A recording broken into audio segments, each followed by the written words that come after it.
sa moving Kaya nga, puspusan ng practice namin. Maya-maya nga, dumating na ang sundo ko.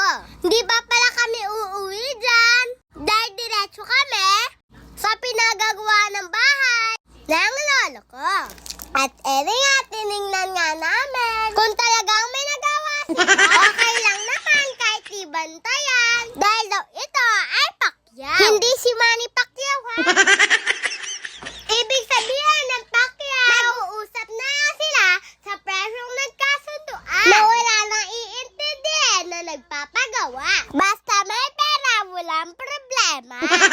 At nga, matatapos na ang gagawin nilang gate. Talaga nga naman na sobrang tibay nito. At nga, may pagulong pata.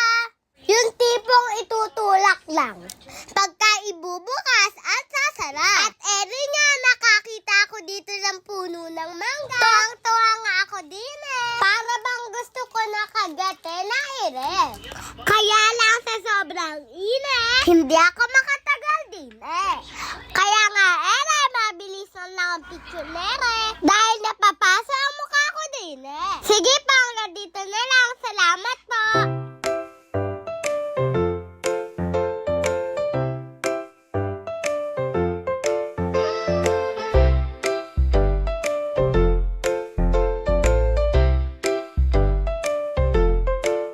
My little hands can clap, clap.